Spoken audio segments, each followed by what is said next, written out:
आज मैं बात करने जा रहा हूँ आयतुल्लाह ख़ामनाई साहब के बहुत ही स्ट्रॉन्ग बयान पर जो उन्होंने अभी रिसेंटली दिया है। उन्होंने फरमाया कि जब ये इज़राइल ने अटैक करा था, जय गुरु इज़राइल और गुरु अमेरिका ने मिलकर ईरान पर 30 जून को जो अटैक करा था, उसके बाद जय इनकी एक व्यास मीटिंग होती रोवर। है यूरोपियन कैपिटल में। और उसमें अमेरिकन एजेंट्स और इज़राइल एजेंट सारे मिलकर ये मीटिंग करते हैं और वो ये डिसाइड करते हैं कि अब क्या स्ट्रेटजी होगी और किस तरीके से वहाँ पे चेंज इन रिजाइम आएगा और न्यू हुकूमत ये शाह वाली फिर से वापस लाएंगे। ये इतने ज़्यादा खुश थे इस चीज़ को लेके और इतनी खुशफहमी में थे कि इतना इम्पैक्टफुल अटैक किया, इतना बड़ा अटैक कि अब आप समझें कि उस अटैक में ईरान की टॉप लीडरशिप पूरी तरह से तबाह हो गई थी, यानी सब के सब मार दिए गए, की शहादत हो गई। अमेरिका ये एक्सपेक्ट कर रहा था कि अब ईरान के पास इतनी ताकत नहीं बची कि वो फिर से रिटेलिएट करे या कोई जवाबी कार्रवाई कर पाएगा और ईरान अब यहीं पे खामोश हो जाएगा। और इन लोगों ने यहाँ तक ही प्लान कर लिया था उस मीटिंग में। अब ये तो डिस्क्लोज नहीं हुआ कि ये मीटिंग कहाँ हुई और सोर्सेज जो है, मतलब ये आयतुल्ला खामनाई ने खुद फरमाया है, ऐसा नहीं है कि ये कहीं और से इंफॉर्मेशन लेकर या ये सही इंफॉर्मेशन नहीं है, ये बिल्कुल सही इंफॉर्मेशन आई है कि इस तरीके की चीज़ें पेश आई और इन लोगों का प्लान ये तक हो चुका था कि अब हुकूमत कैसे बनाई जाएगी लोगों के, अब क्योंकि इतना बड़ा अटैक हुआ है और ये एक्सपेक्ट कर रहे थे कि अब हम इसको इस तरीके से इंसुलेट करेंगे कि पब्लिक वहाँ की जो सिटीजन्स हैं, अवाम है वहाँ की, वो भी इसमें बगावत कर दे और हुकूमत के ख़िलाफ़ आ जाए। और ये यहाँ तक इन्होंने कर लिया था कि अब आप समझे कि शाह जो है उसको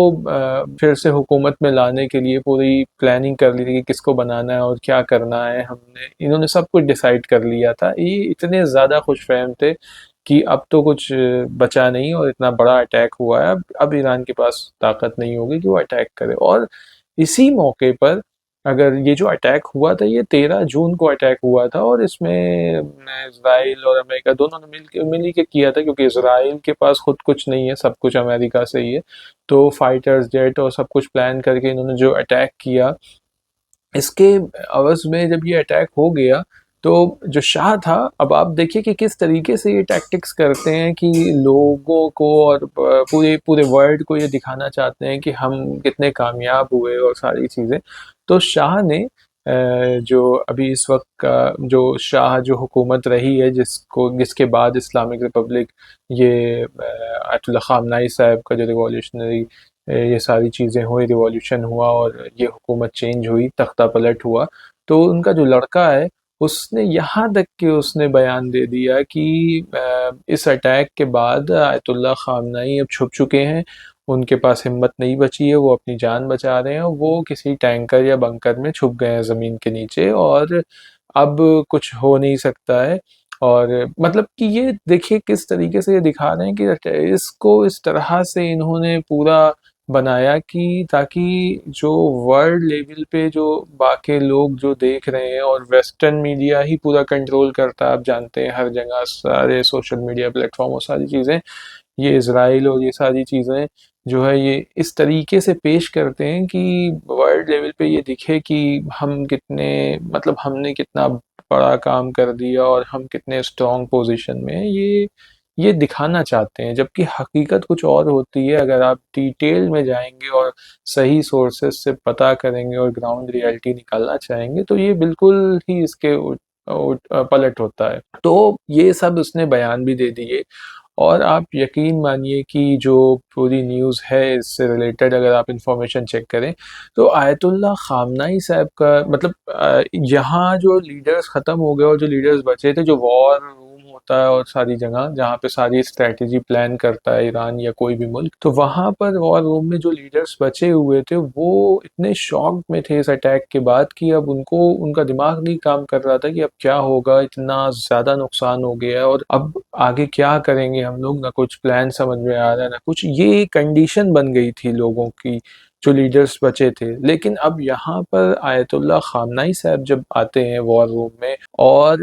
जो लीडर्स बताते हैं चश्मदीद की, उन्होंने जो कोट किया। उन्होंने बताया कि आयतुल्लाह खामनाई साहब ने आते साथ ही सबसे पहले जो पोजीशन खाली हो गई थी, जो लीडर्स मर गए, जिनकी शहादत हो गई, उन पोजीशंस को फुलफिल किया और नए अपॉइंटमेंट्स किए और पूरी स्ट्रैटेजी खुद बनाई कि किस तरीके से रिटेलिएट करना है, हम कैसे अटैक करेंगे। और लोगों का ये कहना है कि जब आज से तकरीबन 40 साल से ज़्यादा हो गया, जब उस वक़्त जंग हो रही थी अमेरिका से और सारी चीज़ें, तो उस वक़्त जो जिस ताकत से वो उन्होंने सारी चीज़ों को सँभाली थी और ग्राउंड पे थे, उससे दुगनी क़ुव्वत से और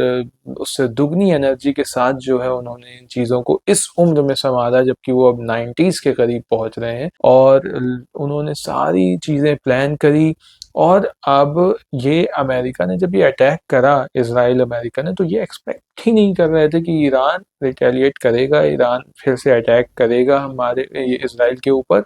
और इन्होंने बिल्कुल, और अगर उम्मीद भी थी कि अगर अटैक करेगा, तो इन्होंने ये बिल्कुल भी एक्सपेक्ट नहीं करा था कि ये विद इन अ डे, उसी दिन अटैक हो जाएगा। आप उसी दिन ईरान ने जो है अटैक किया, रिटेलिएट करा और अपनी मिसाइल्स इनकी तरफ लॉन्च की। More than,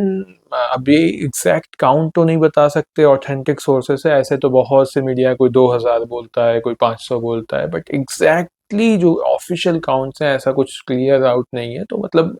more than hundreds, यानी हंड्रेड्स में जो है रिकॉर्ड जो मिसाइल्स मारी गई। और ये बैलिस्टिक मिसाइल्स यूज़ किया था। बैलिस्टिक मिसाइल्स भी एक तरह की नहीं होती, अगर आप देखें तो इसमें भी अलग अलग कैटेगरी होती है,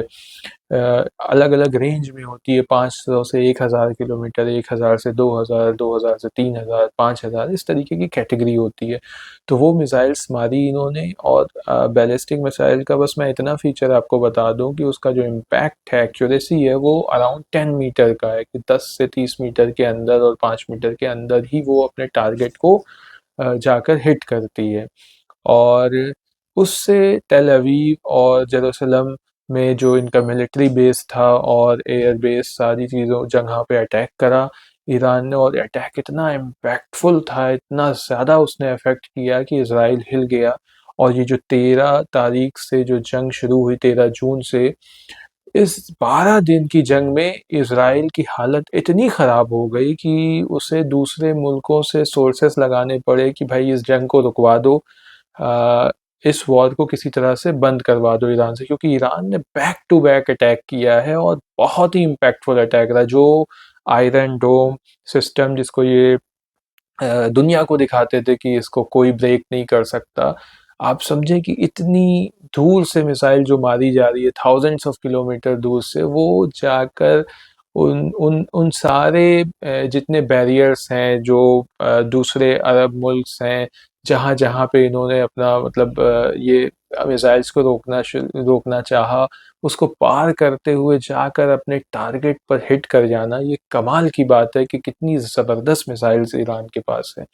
और यहाँ पर मैं आपको ये भी बता दूं कि ये जो हाइपरसोनिक मिसाइल्स होती है, ये साउंड वेव, जो साउंड की स्पीड होती है, उससे 5 से 15 गुना ज़्यादा तेज़ होती है।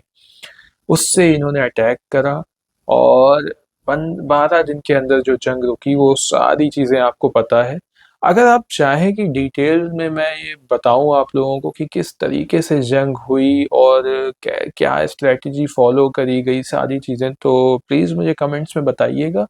मैं एक डिटेल्ड वीडियो ज़रूर बनाना चाहूँगा अगर आप लोग इंटरेस्टेड हुए। मिलते हैं इसी के साथ किसी और वीडियो पे। Till then, thank you.